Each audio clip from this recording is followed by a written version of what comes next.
Buen día tengan todos.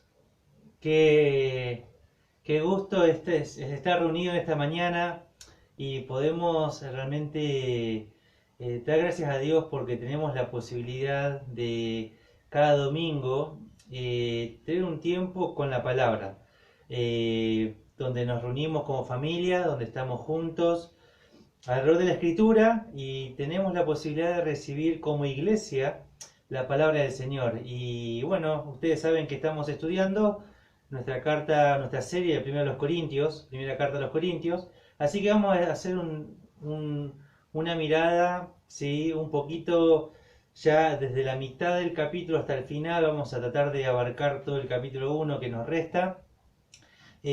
Nos encontramos ya en esta carta habiendo explicado de que Pablo estuvo viviendo junto con los hermanos de Corinto, estuvo un año y medio ahí sirviendo y lo pudo hacer en su segundo viaje misionero. Entendemos nosotros que la carta la va a escribir muy probablemente en su tercer viaje misionero desde el pastorado en la iglesia en Éfeso, ¿sí? Y nos encontramos, después de haber pasado ya la introducción, nos encontramos, ¿sí? Justamente hablando en la segunda parte, después de la introducción, que tiene que ver básicamente con un tema que va a llevar desde el versículo 4 a abarcar ya, ¿sí? Hasta todo el capítulo 4, que son el tema de las divisiones dentro de la iglesia. Y va a tratar de diferentes ángulos tratar el mismo tema de las divisiones en la iglesia. Y les invito a orar al Señor y empezar juntos el estudio de la Escritura. Padre amado, te agradecemos en esta mañana por la posibilidad que tenemos de estudiar tu palabra. Te pedimos que sea tu Santo Espíritu quien pueda guiarnos a toda verdad, que Él es nuestro mejor maestro y queremos estar atentos a su voz. Queremos recibir de parte tuya una iluminación que pueda aclarar nuestro entendimiento y que seas tú quien ministra nuestros corazones, Señor, que tu palabra pueda trabajar en nosotros de tal forma que podamos verte a ti obrando en nosotros y que puedas usar nuestras vidas como instrumentos, Señor, para bendición a otros. Señor, gracias te damos por todo y este tiempo juntos que vamos a tener en el nombre de Jesús. Amén. Muy bien, vamos a tratar de tener la lectura, ¿sí? De la primera parte. Vamos a estar leyendo del versículo 18, ¿sí? Hasta el versículo 25. Vamos a hacer un alto, vamos a estudiar esos versículos y luego vamos a ir con la otra sección. Muy bien, versículo 18. Porque la palabra de la cruz es locura a los que se pierden, pero a los que se salvan, esto es, a nosotros, es poder de Dios. Pues está escrito, destruiré la sabiduría de los sabios y desecharé el entendimiento de los entendidos. ¿Dónde está el sabio? ¿Dónde está el escriba? ¿Dónde está el disputador de este siglo? ¿No ha enloquecido Dios la sabiduría del mundo? Pues ya que en la sabiduría de Dios el mundo no conoció a Dios mediante la sabiduría, agradó a Dios salvar a los creyentes por la locura de la predicación. Porque los judíos piden señales y los griegos buscan sabiduría, pero nosotros predicamos a Cristo crucificado, para los judíos ciertamente tropezadero y para los gentiles locura. Mas para vosotros, más para los llamados, así judíos como griegos, Cristo, poder de Dios y sabiduría de Dios. Porque lo insensato de Dios es más sabio que los hombres, y lo débil de Dios es más fuerte que los hombres. Así que vamos a tratar de estudiar estos primeros versículos que hemos estado leyendo. Así que vamos a estar tratando de empezar desde el versículo 18. Vamos a anotar ahí, ¿sí? Como tenemos nosotros, una parte donde Pablo está hablando acerca del tema de la sabiduría.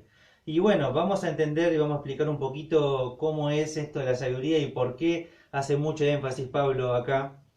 Y bueno, vamos a ver este versículo 18 que dice, porque la palabra de la cruz es locura a los que se pierden. Lógicamente viene hablando del versículo anterior, ¿no? Ese porque está conectando con el versículo anterior. Habíamos hablado, versículo 17, que dice, pues no me envió Cristo a bautizar, sino a predicar el Evangelio.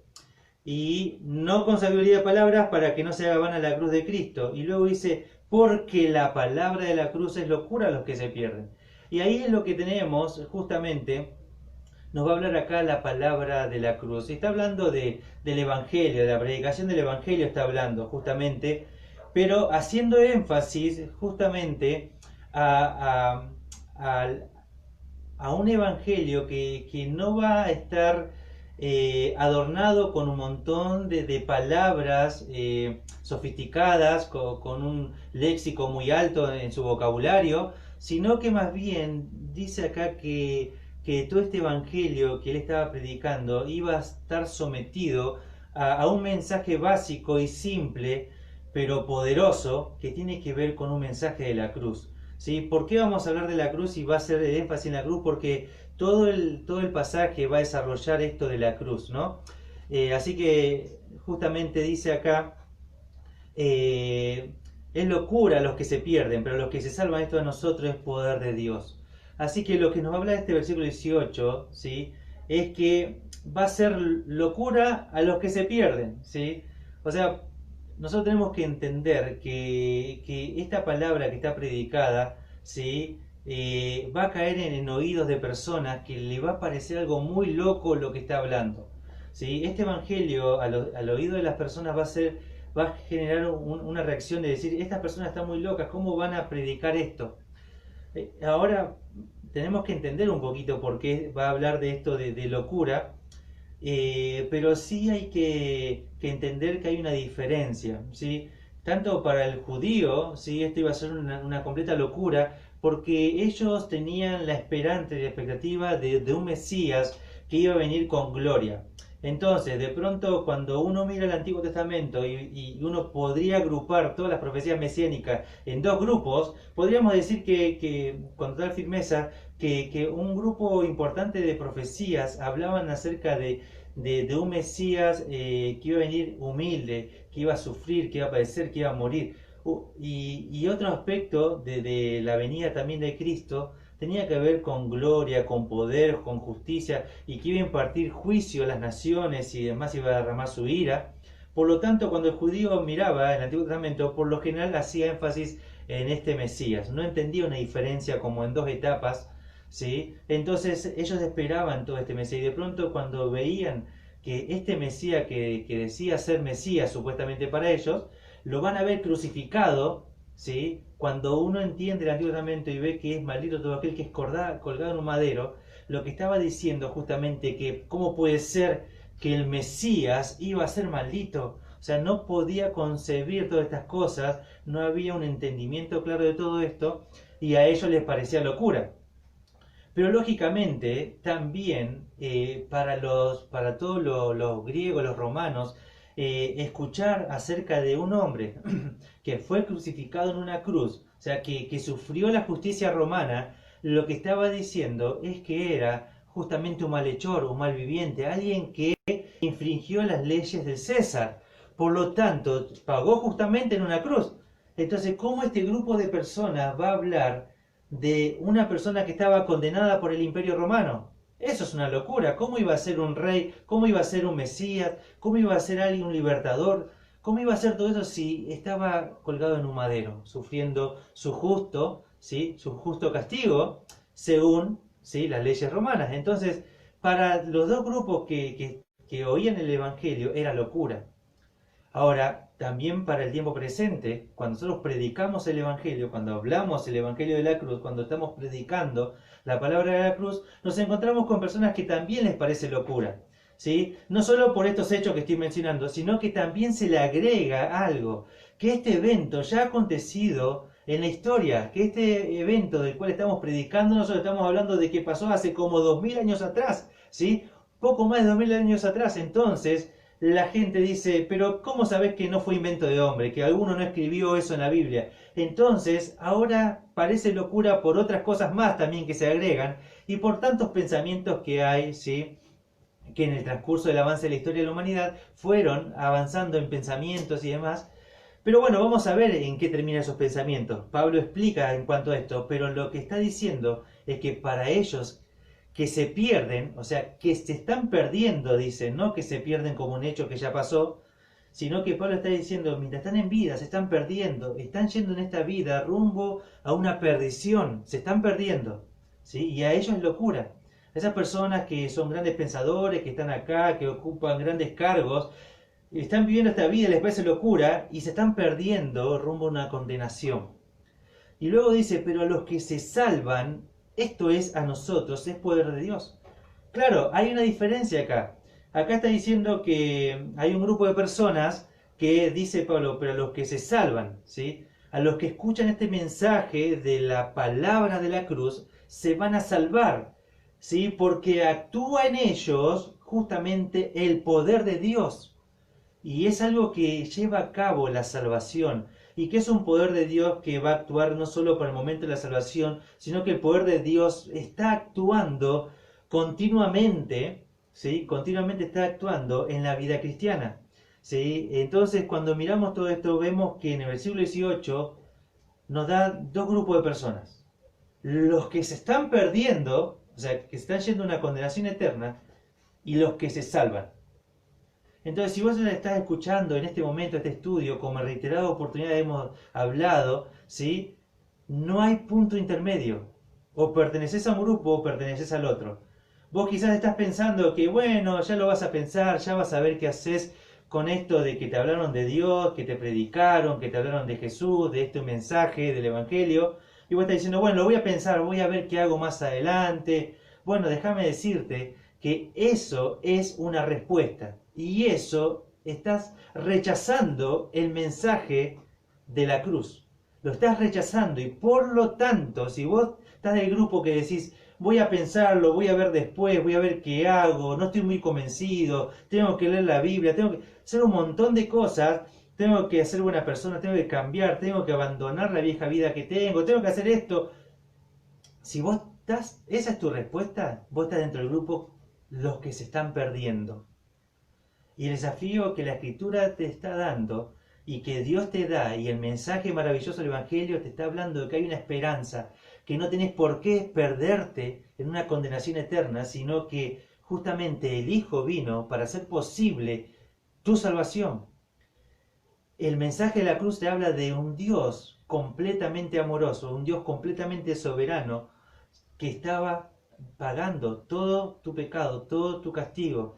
Y pensá esto, si Dios no tuvo compasión de su propio Hijo, castigándolo en la cruz, ¿qué hay para vos que estás rechazando este mensaje de salvación? Es el único medio de salvación. No lo rechaces, porque si no tuvo compasión del Hijo, tampoco lo va a tener de vos. Por eso envió al Hijo, para que no seas condenado, sino para que creyendo en el Hijo tengas vida eterna. Y te invito a que si estás escuchando esto puedas quizás hacer algún comentario o preguntar, o te interesa, podemos hablar por privado, ¿sí? Podés comentar abajo y podemos charlar sobre el tema, que va a ser muy interesante. Pero bueno, vamos a continuar con el mensaje. Dice justamente que hay solo dos grupos, los que se están perdiendo y los que se salvan. Y esto les parece locura, ¿sí? Pero a los que se salvan es poder de Dios. Ahí en Romanos 1, 16 y 17 nos dice, Romanos 1, 16 y 17, porque no me avergüenzo del Evangelio, dice Pablo, porque es, ¿qué cosa? Poder de Dios, para salvación a todo aquel que cree, al judío primeramente y también al griego. Versículo 17, porque en el Evangelio la justicia de Dios se manifiesta por fe y para fe. Así que acá nos está hablando de que este evangelio que te estoy hablando, que la Escritura nos habla, es un evangelio que transmite poder. Y este poder hace efectivo justamente la salvación. Y que esto puede ser por medio de la fe. Y para que vivas por la fe también. Así que podemos ver justamente en este versículo 18 que este mensaje es locura, ¿sí? Para muchos. Y bueno, Pablo va a seguir hablando de por qué para esto les parece locura y hablar un poco de esto, de estas palabras de sabiduría que nos habla. El versículo 19 dice, pues está escrito, destruiré la sabiduría de los sabios y desecharé el entendimiento de los entendidos. Entonces lo que tenemos en este versículo 19 justamente es Pablo va a tomar un pasaje que está en Isaías 29:14 y ahí la palabra es perecerá, justamente la sabiduría de los sabios, pero Pablo con el entendimiento, la guía del Espíritu Santo, él va a usar otra palabra, destruir, ¿sí? Va a destruir, va a dejar inoperante, ¿sí? Va a dejar obsoleta la sabiduría de los sabios. ¿Quiénes son los sabios? Bueno, en todo el contexto vamos a ver que los sabios se está refiriendo a los que se creen sabios en este mundo, a los que según el mundo son sabios, ¿sí? Recuerden que Pablo está hablando y quiere desarrollar todo el tema de la sabiduría y de los sabios. Dice, pues está escrito, destruiré la sabiduría de los sabios y desecharé el entendimiento de los entendidos. Así que acá las personas que se creen que tienen muchísimo entendimiento de las cosas, de los tiempos, en cuanto a la creación, en cuanto a su interpretación del mundo, del comportamiento y la conducta humana y de todo el entendimiento que puedan llegar a tener, aún sean de las cosas de este mundo, aún sean de la escritura, porque también puede referirse justamente a la nación de Israel, aquellos que conocían la escritura y se creían sabios y aún de mucho entendimiento, y dice que ellos aún con su propia teología se encontraban con una teología que no los llevaba a Dios, que carecía de lo que Dios quería revelar en su palabra, que se habían alejado de esa sabiduría que Dios había dado. ¿Sí? Versículo 20 dice, ¿dónde está el sabio? ¿Dónde está el escriba? ¿Dónde está el disputador de este siglo? ¿No ha enloquecido Dios la sabiduría del mundo?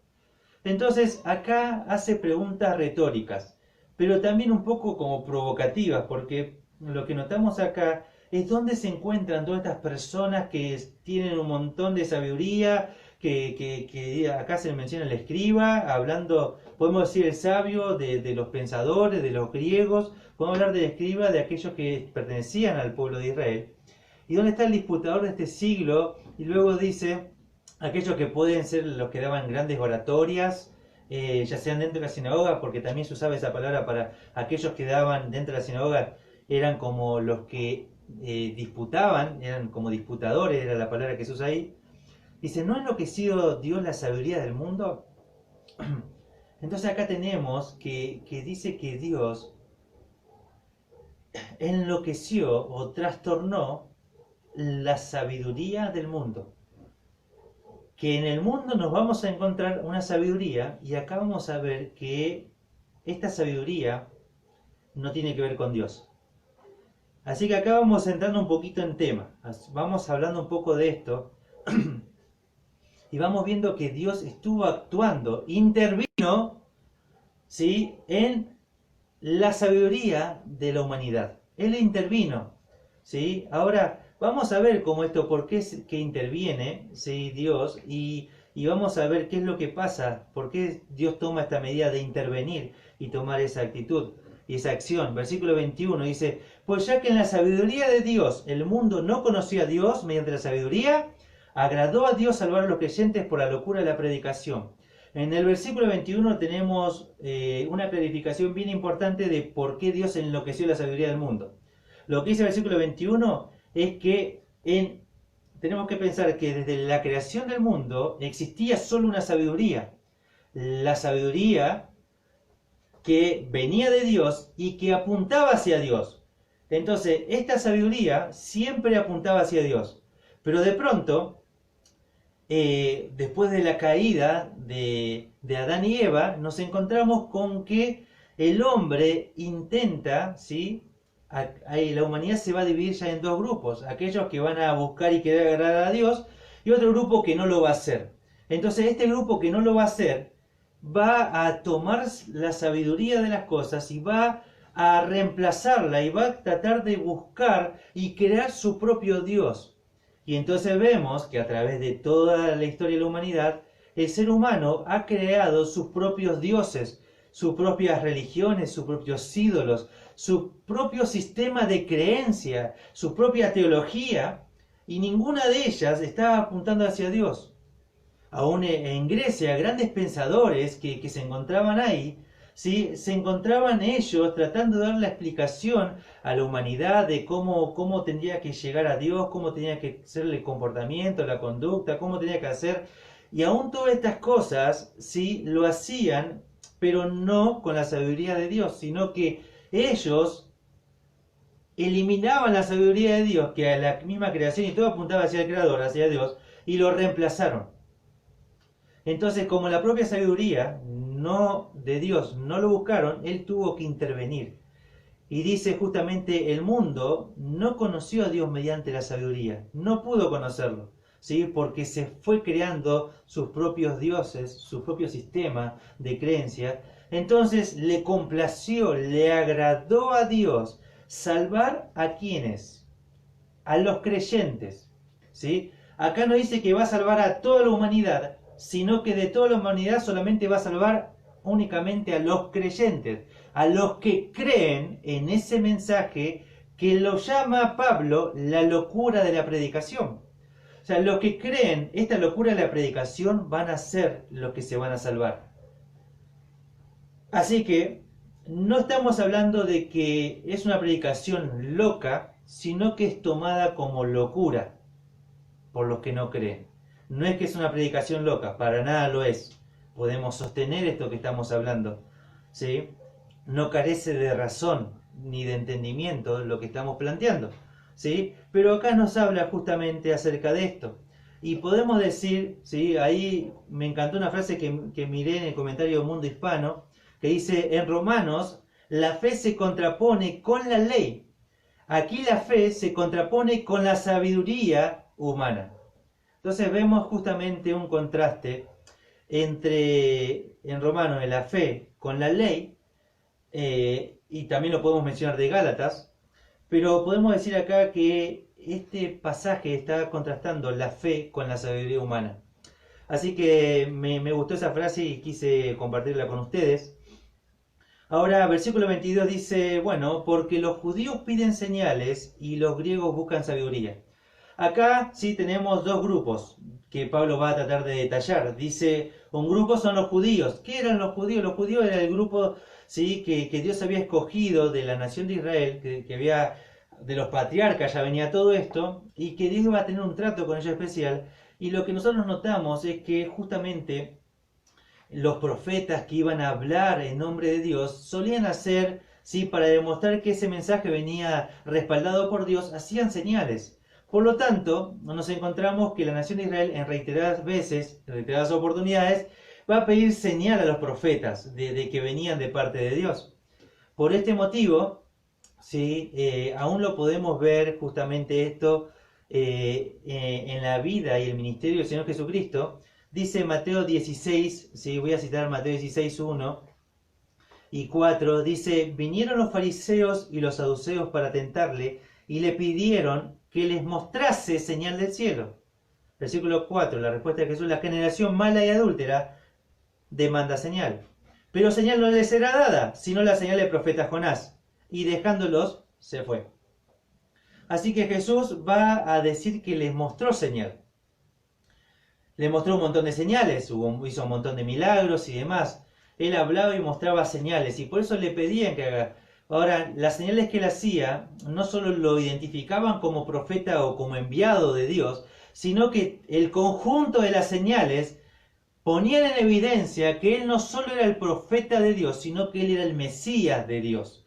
El Mesías prometido a la nación de Israel. Así que el conjunto de todas las señales que vemos en los evangelios, ¿sí?, es una evidencia de que él era el Mesías. Primero los Corintios capítulo 14, versículo 21, ¿sí?, que vamos a verlo más adelante, dice, en la ley está escrito, en otras lenguas y con otros labios hablaré a este pueblo. ¿Quién es este pueblo? Israel, ¿sí? Y aún así, dice, me oirán, y ni aún así me oirán, dice el Señor. El versículo siguiente, 1 Corintios 14, 22, así que las lenguas son por señal, no a los creyentes, sino a los incrédulos, pero la profecía no a los incrédulos, sino a los creyentes. ¿De qué está hablando acá de señales y de lenguas y de incrédulos? Está hablando de la nación de Israel. Está hablando que estas señales eran para la nación de Israel, porque Dios había acostumbrado al pueblo a hablar y a respaldar los mensajes por medio de señales, ¿sí?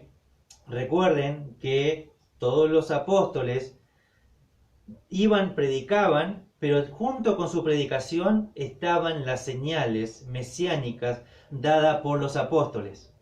Así que bueno, acá tenemos, los judíos piden señales, y luego dice, y los griegos buscan sabiduría. Claro, ya tenemos nosotros que todo el contexto, ¿sí? Cuando estamos hablando justamente acá que los griegos buscan sabiduría, tenemos que entender de que ¿A quién le está hablando? ¿Quién es la audiencia de Pablo? Bueno, la audiencia de Pablo pertenecía, ¿sí?, a parte de la región de Grecia. Entonces se encontraban ahí toda una cultura que iba detrás de la sabiduría, que estaba interesado, y dice que buscaban, que continuamente estaban atentos a todo esto. Por eso cuando Pablo estuvo en Atenas, estuvo predicando ahí, ¿sí? Todos, cuando Pablo comienza a hablar, todos comienzan a estar atentos ahí. ¿Por qué? Porque estaban en busca de una sabiduría. Era parte de su cultura el querer saber y demás, pero estaba relacionado con algo cultural. Bueno, ahí tenemos a Pitágoras, Sócrates, Platón, Aristóteles, tenemos a muchos grandes pensadores, filósofos. Ahora, ya en este último tiempo donde se encuentra Pablo en Corinto, ya no tenía toda la fuerza, ¿sí? Todos estos pensadores, todos estos griegos y demás, tanta fuerza como hubo antes de Cristo, pero todavía quedaba ya la última etapa y tenían esta cultura de ir en busca de sabiduría y de querer saber más y demás. Ahora, Pablo va a decir, no los gentiles, sino los griegos buscan, ¿sí?, sabiduría.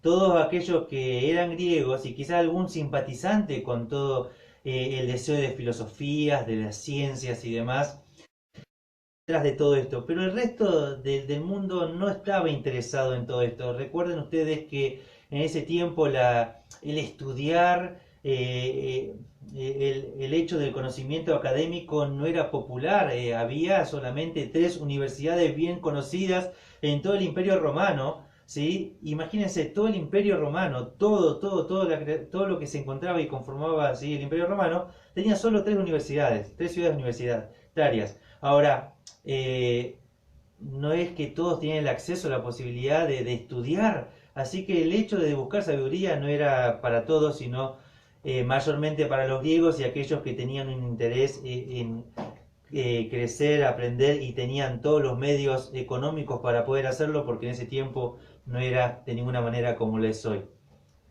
Versículos 23 y 24 dice así: pero nosotros predicamos a Cristo crucificado, para los judíos ciertamente tropezadero y para los gentiles locura. Entonces lo que nos encontramos acá dice, pero nosotros predicamos a Cristo. Bueno, ¿quién nosotros? Podemos hablar de tanto de Pablo, de todo lo que se encuentra con Pablo, podemos decir Apolo, podemos decir la iglesia, todos, ¿sí?, predicamos a Cristo, ¿sí?, crucificado. El compromiso de nosotros, dice, es predicar a este Cristo crucificado. Más allá de que todos ellos les parezca locura, más allá de que los judíos lo vean de esta manera, más allá de que sea un tropezadero y para los gentiles sea locura, nosotros estamos comprometidos a predicar este mensaje. No vamos a negociar nuestra predicación para que les caiga bien a ellos, de ninguna manera. De ninguna manera vamos a negociar con ellos.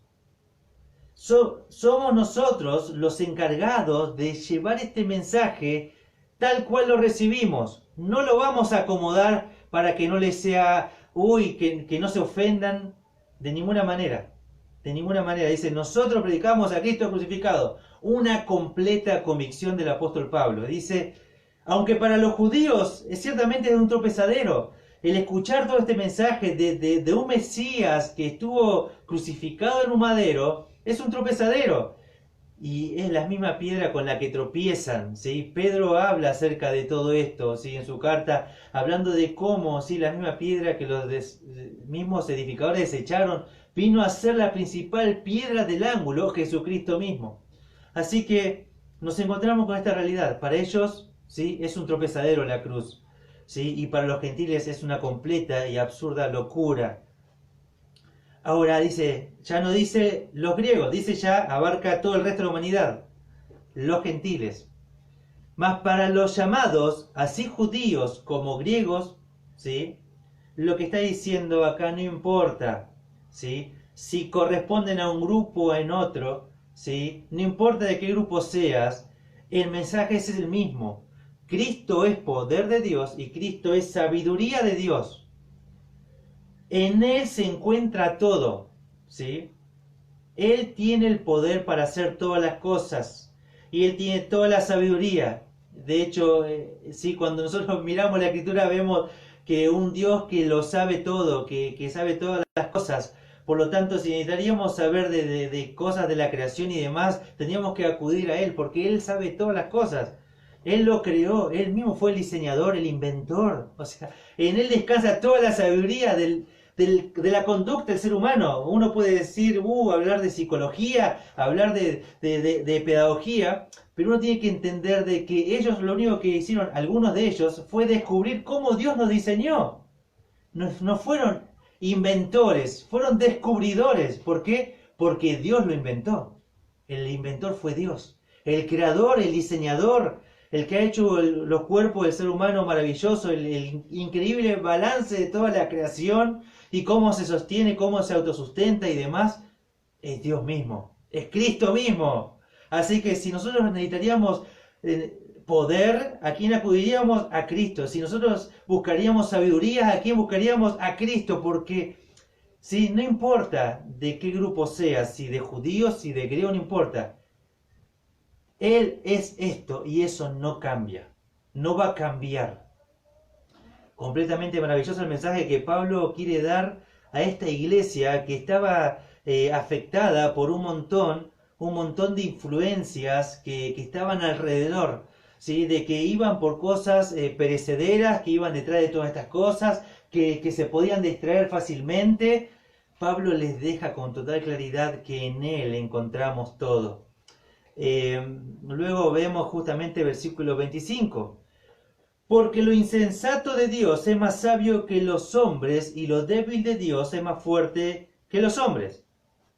Bueno, acá Pablo lo que trata de hacer con todo esto que está explicando no es tanto el hecho de hablar de lo insensato y que hay una parte de Dios que sea insensata o que hay una parte de Dios que sea débil. No es el objetivo plantear eso, sino es hacer una comparación para que uno diga wow, ¿sí? y se asombre en esa comparación, ¿sí? Pero no es la idea plantear de que Dios tiene una parte débil o una parte necia, de ninguna manera. Yo le puse una frase como para que se entienda cómo lo está diciendo Pablo. Yo puse esto así: aun si juntáramos las mentes más sabias del mundo, de toda la historia de la humanidad, no llegarían a superar la insensatez de Dios, lo necio de Dios. Porque lo que Pablo quiere decir es justamente eso, ¿sí? Quiere básicamente tratar de entrar en conciencia que la sabiduría humana, aun si la juntáramos toda, ¿sí? De todas las mentes brillantes, de todos los grandes pensadores y demás, no llegan, ¿sí? Ni aún a lo más necio de Dios, que no existe, ¿no? No existe. Pero en comparación, para que uno diga, wow, qué Dios que tenemos, un Dios completamente en el cual encontramos toda la sabiduría. Así que dice, lo insensato de Dios es más sabio que los hombres, y lo débil de Dios es más fuerte que los hombres. Así que nosotros notamos acá que nosotros podemos completamente acudir a Él. Fíjense, Matthew Henry, me gustó esta frase que dice, los instrumentos más débiles que Dios usa son más fuertes en sus efectos que los hombres más fuertes. Los instrumentos más débiles que Dios usa son más fuertes en sus efectos que los hombres más fuertes. Qué impresionante ver justamente a un Dios que va a obrar de una manera completamente maravillosa. Así que leemos, ¿sí? Vamos a leer justamente versículo 26 hasta el final para concluir toda la otra sección que tenemos, estamos estudiando juntos. Y así: pues mirad, hermanos, vuestra vocación, que no sois muchos sabios según la carne, ni muchos poderosos, ni muchos nobles, sino que lo necio del mundo escogió Dios para avergonzar a los sabios, y lo débil del mundo escogió Dios para avergonzar a lo fuerte.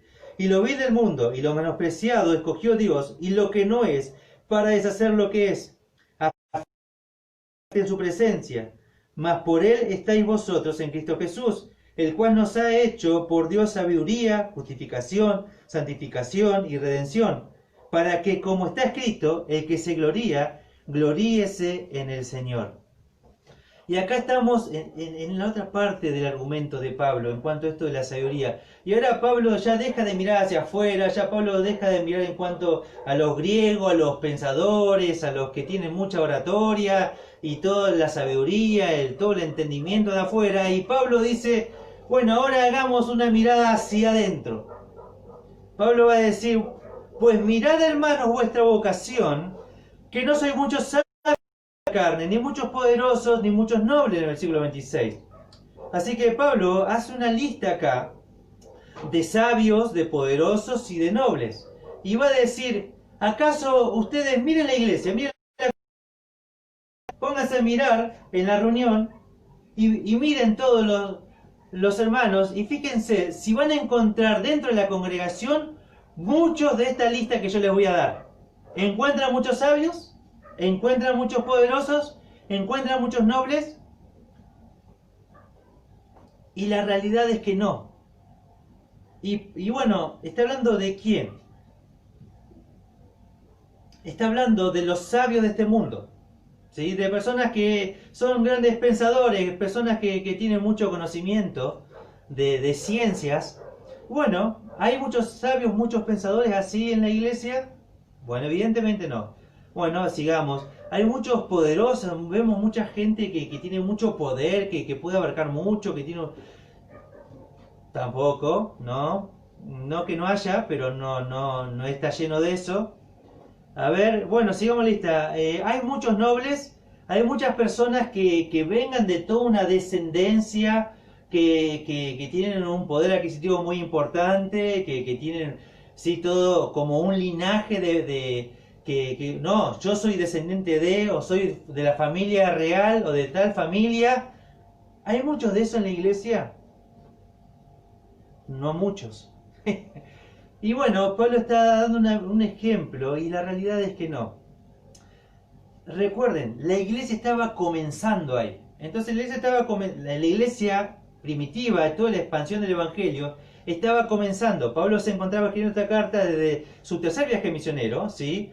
Y la iglesia había crecido muchísimo, se había estado expandiendo y aún estaba en todos sus inicios todavía.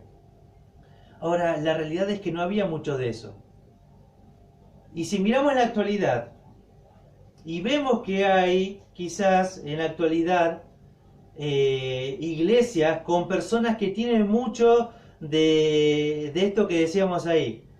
Podemos quizás ver muchos profesores universitarios en una iglesia y puede ser quizás en nuestra iglesia que es humilde, que está empezando y demás, no vamos a encontrar, pero hay iglesias en Buenos Aires, en Argentina, podemos citar iglesias de otros países y es muy común dentro de la iglesia encontrar a esta lista de personas. Vamos a ver muchos que son sabios, ¿sí? Vamos a encontrar en una iglesia muchos que son poderosos, que tienen poder y que tienen poder dentro de la sociedad y demás. Por ejemplo, uno puede mencionar Estados Unidos. En Estados Unidos es muy común, es muy cultural el evangelio. Por lo tanto, dentro de iglesias que son miles los que se congregan en una iglesia, hay iglesias grandes de miles de miembros, y de pronto hay muchos que son muchísimos profesionales y demás, vas a ver un montón que son poderosos, muchos que van a ser nobles, ¿sí? Que van a venir ¿sí? de familias de empresarios y demás, que ya vienen de generaciones transmitiéndose todo esto, ¿sí? Todo el poder, todo el dinero, toda una posición. Ahora, ¿significa que Pablo se equivocó? Claro que no, de ninguna manera. Lo que hay que entender en contextos como esos de Estados Unidos y lugares acá en Argentina que también se caracterizan de una manera similar o se conforman de una manera similar, hay que entender es que la iglesia cuando llegó a ese lugar muchas veces llegó y le predicó a personas y la gran mayoría eran personas humildes las que reconocieron ese mensaje. Pero luego esas personas fueron progresando y que de generación a generación fueron creciendo y demás, y que a sus hijos lo lograron mandar a la universidad y justamente lograron profesiones, títulos, cargos públicos dentro del gobierno y lugares importantes, y sus hijos también, y tienen ya una cultura de iglesia y de generaciones que se va transmitiendo eso. Entonces, claro, una cosa es generaciones que se van a generar dentro de una iglesia, y otra muy distinta es salir a predicarles a esos que ya ocupan esos lugares. Es como salir a predicar en una universidad y te vas a encontrar con que hay mucho rechazo. Vas a predicar en una universidad, por ejemplo, acá en San Justo, y acercate a predicar ahí a un profesor de filosofía.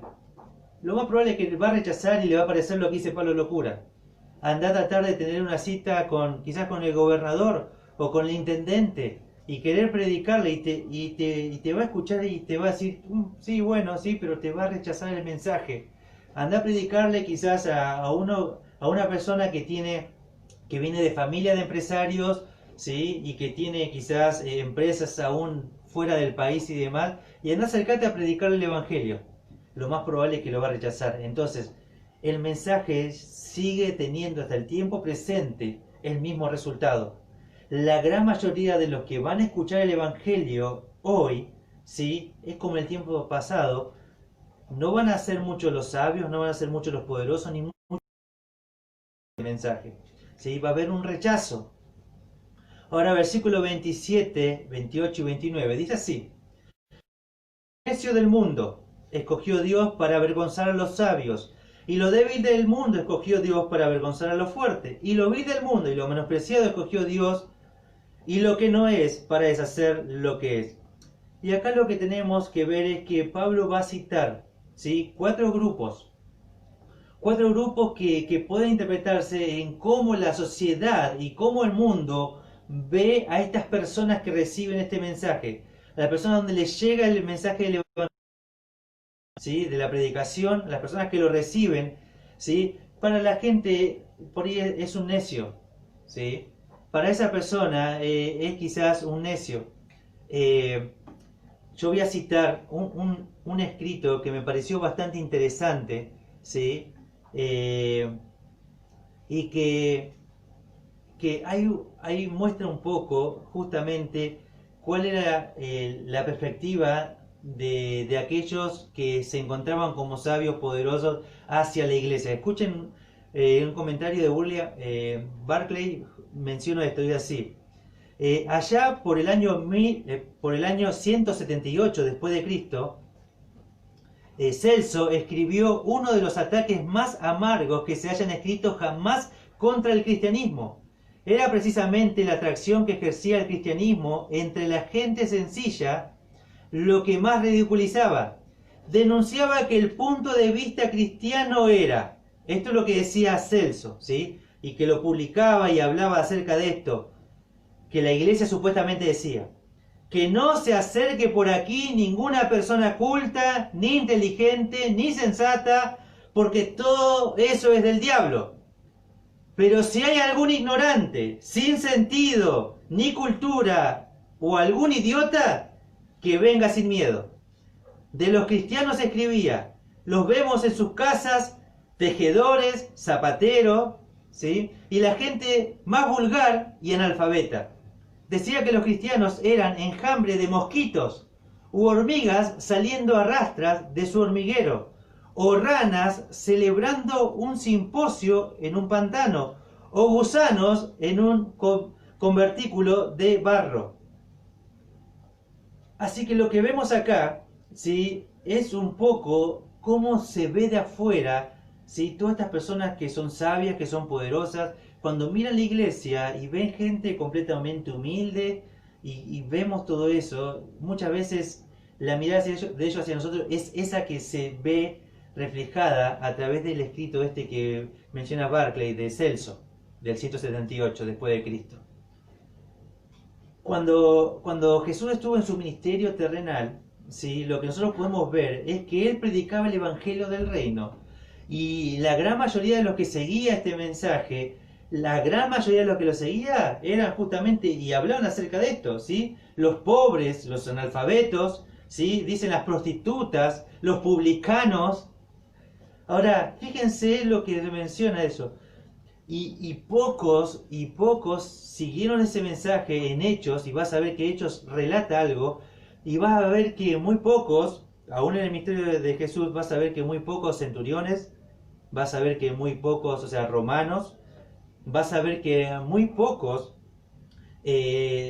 quizás fariseos o saduceos, sacerdotes, se convirtieron al Evangelio.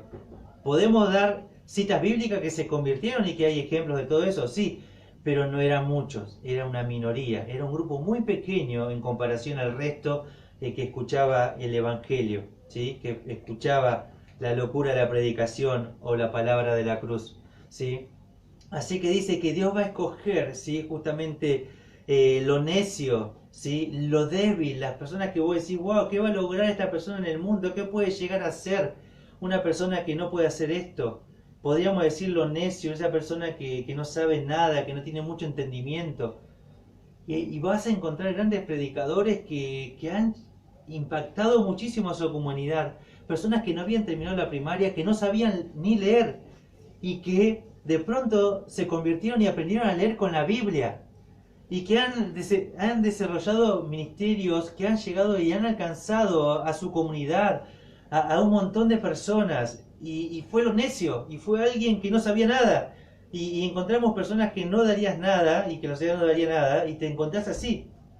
Luego se habla la expresión de vil, y la idea de vil ahí en el griego tiene que ver con algo como que no tiene descendencia buena, que una traducción es como innoble, o sea que no es noble, que no es de descendencia importante, y justamente dice vil, y o sea que no tiene algo que una descendencia buena, así que nadie diría, ¿cómo puede este hacer tal cosa? Y uno puede mirar y dice, menospreciado por la sociedad, le quitan el valor, el precio. Así que cuando la sociedad mira a estos cuatro grupos, ¿sí? De personas, son los que Dios dice escogió. Dios decidió, ¿sí? Usar a estas personas, ¿sí? Necios quizás no es porque no sabían nada, o sea, porque uno puede tener conocimiento y no por eso ser un necio, pero sí, ahora, una persona que cree que es sabio y que puede llegar a Dios con su propia sabiduría, no puede hacerlo, a no ser de que se considere necio en cuanto a eso, ¿sí? Él no puede con su fuerza, con su poder, coimiar y ganarse un lugar en el cielo de ninguna manera. No lo puede hacer con su poder. No puede ir delante de Dios y decir, mira, yo pertenezco a una familia, ¿sí? Que ha sido de generación en generación, o quizás en la antigüedad decir, bueno, esta persona viene de una descendencia de reyes, y decir, bueno, yo puedo ocupar este lugar en el cielo porque vengo de una descendencia y merezco ese lugar. De ninguna manera. Una persona que pueda ser apreciado por todo un pueblo, por una nación, todo eso, ¿sí? No tiene cabida en cuanto a la salvación. Y el Señor dice que eligió a todas las personas que se consideran estos aspectos negativos, necios en cuanto a ganarlo, débiles en cuanto a obtener la salvación, que no vienen ningún tipo de descendencia y que no tienen ningún tipo de valor, ¿sí? Ahora, estas personas que se consideran a sí mismos cuando miran al Dios que puede salvarlo y se miran de esa manera, ¿sí? Fíjense que ahí Dios puede, ¿sí? Tomarlos. ¿Por qué? ¿Por qué Dios va a hacer eso? Versículo 29 dice, a fin de que nadie se jacte en su presencia. Lo que está diciendo Pablo con todo este argumento es que no existe ninguna persona que pueda obtener la salvación, ganarla por algo que se encuentra en este mundo, por algo que puede tener algún tipo de poder, algún tipo de influencia, algún tipo de sabiduría. Nada de lo que hay en este mundo puede darle la salvación, sino lo que proviene del cielo, lo que proviene de Dios, el Hijo. Y por medio de lo que proviene de Dios, o sea, el Hijo, el mensaje del Evangelio, ¿sí? Que es el Evangelio de Dios que proviene de Él hacia el hombre, por medio de eso es que puede tener la salvación. Para que de esa manera nadie se encuentre en el cielo creyendo que está ahí porque lo mereció, porque tenía que estar ahí, sino que cada persona que esté en el cielo diga, la única forma que yo estoy acá no es por lo que yo hice, sino por haber creído en el Hijo, en la obra maravillosa de salvación en lugar mío. Solo estoy acá por la sangre de Jesucristo, a fin de que nadie se jacte en su presencia. Imagínate los grandes pensadores, los grandes filósofos creyendo que se pueden ganar ese lugar. habría solo jactancia, soberbia en el cielo. De ninguna manera Dios resiste a los soberbios y da gracia a los humildes. A toda aquella persona que se acerca a Dios con toda humildad, creyendo que Él existe y que Él es aquel que puede darle la salvación. Y versículos 30 y 31 dice así: por Él estáis vosotros en Cristo Jesús. ¿Quién es Él? ¿De quién está hablando? ¿Quién escogió? Dios. Dios escogió, y dice, porque Dios escogió, ¿sí? O sea, por Dios estáis en Cristo Jesús. ¿Sí? Por medio de Dios nosotros estamos en Cristo Jesús. No es por medio nuestro, sino por medio de Él, que estamos en Cristo. Una posición, ¿sí? Que nos encontramos en Cristo. Y el poder, ¿sí? Estar en Cristo, dice, fíjense, por Él estáis vosotros en Cristo Jesús. Dice que nosotros ya estamos en Cristo. No el día de mañana, no en un futuro, sino en un presente. Hoy nos encontramos con una posición en Cristo. Todos los que estamos en Cristo, nueva criatura somos. Así que si vos estás en Cristo, ¿sí? No hay nada que vos hagas o no hagas que te quite la posibilidad de no estar en Cristo, ¿sí? Porque ya estás. No hay nada, ¿sí? Si vos escuchás que hay un grupo de pastores que va a hablar que vos podés perder una salvación, de ninguna manera. Si yo creí en el Hijo, tengo la vida, tengo la garantía, estoy en Cristo, ¿sí? No puedo perder eso, porque ya estoy en Él. O sea, de ninguna manera uno puede perder la salvación. Puede ser que nunca haya creído, sí. Puede ser que haya ido a una iglesia, que esté engañado y que crea cualquier cosa, sí. Pero el que está en Cristo, el que creyó en Él, ya está, ¿sí? Tiene garantizado el cielo. Y por eso Pablo habla con una iglesia que está convencido que ellos son salvos, que son creyentes, que están en Cristo, que no hay nada que ellos hagan. Fíjense la vida completamente desordenada que vamos a ver en la iglesia en Corinto. Y eso no fue motivo para dudar de la salvación de ellos, de ninguna manera. De ninguna manera dudó de su salvación. De ninguna manera. Él estaba convencido de que ellos estaban en Cristo, que habían creído en Cristo y que estaban en Él. Ahora, lo que nosotros tenemos que considerar es que nosotros tenemos que vivir seguros que vamos a ir. Si yo creí, yo tengo que estar seguro. No hay nada en este mundo que pueda alejarme del amor de Dios, de ninguna manera, nada. ¿Sí? No me falta nada, hacer nada para ir al cielo. Porque si tengo que hacer algo, ya comienzo a trabajar, ya comienzo a hacer. Y ya estoy obrando, y no es por obras, para que nadie se gloríe, a fin de que nadie se jacte en su presencia. No hay nada que pueda llegar a ser, ¿sí? Así que si estás escuchando alguna enseñanza que te están dando por ese lado, tenés que entender de que si estás en Cristo, sí, ya está, listo. Por medio de Él, dice, el cual nos ha sido hecho por Dios sabiduría, ¿sí? Justificación, santificación y redención. Ya fuimos hechos en Él esto. Por medio de Él obtenemos todo. Por medio de Él lo tenemos todo. Ahora fíjense que usa la palabra sabiduría y en todo un contexto, ¿sí? En todo de ninguna manera menosprecia sabiduría en las otras cartas, sino que la pone en alto, pero acá la pone en el contexto de salvación, ¿sí? La pone en el contexto de salvación. ¿Por qué? Porque estaba hablando una iglesia que hacía muchísimo énfasis en la sabiduría porque eran en su gran mayoría griegos, ¿sí? Que se encontraban en la cultura griega, de que buscaban sabiduría. Y Pablo adapta todo eso a hablar acerca de que por medio de él nosotros, ¿sí? Fuimos hechos sabiduría, justificación, santificación y redención. ¿Sí? Es completamente maravilloso ver esto. Dice el versículo 31, para que como está escrito, el que se gloríese en el Señor. ¿Sí? No está de ninguna manera menospreciando, ¿sí? El hecho de una preparación, de que te prepares y que alguien pueda prepararse, de ninguna manera. ¿Sí? El hecho de que hay que evaluar si te vas a preparar, que lo ideal es que te prepares en una universidad, que tengas una carrera, que puedas lograr un título, que puedas hacerlo, pero que nunca olvides justamente y creas que eso sí es por vos, sino que le des ese lugar a Dios. Porque Dios completamente lo único que espera es que la gloria sea para Él. Él no comparte la gloria con nadie, ¿sí? Entonces dice acá, para que, como está escrito, el que se gloria, glorice en el Señor. Si querés encontrar, Pablo va a tomar un pasaje del Antiguo Testamento y lo va a aplicar de esa manera, ¿sí? Porque toda nuestra vida tiene que estar abocada hacia Él. Entonces miramos, como decíamos, lo primero del capítulo, si uno recibió los dones, lo recibe de Él. Si uno recibe sabiduría y se aprovecha y es un gran pensador o un gran filósofo, ¿sí? O un gran abogado, un gran juez, un gran docente, ¿sí? Un gran ingeniero, ¿sí?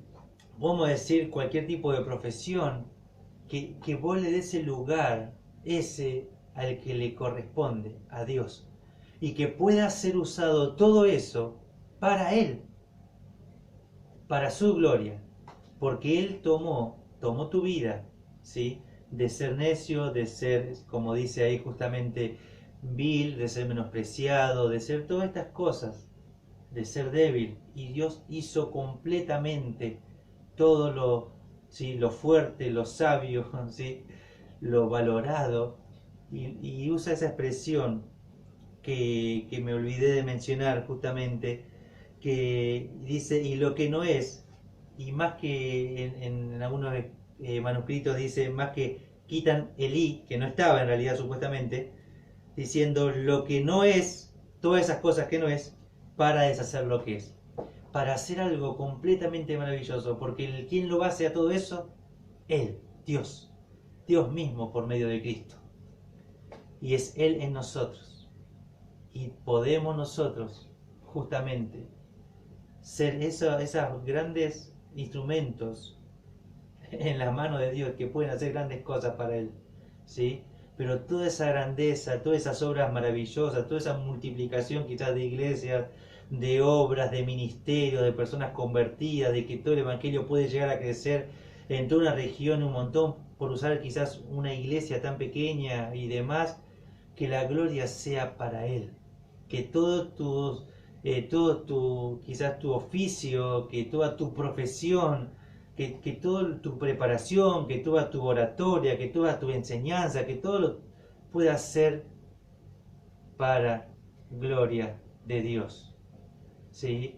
Y no menosprecies nada de lo que Dios puede llegar a hacer con tu vida. Dios puede hacer grandes cosas con tu vida, ¿sí?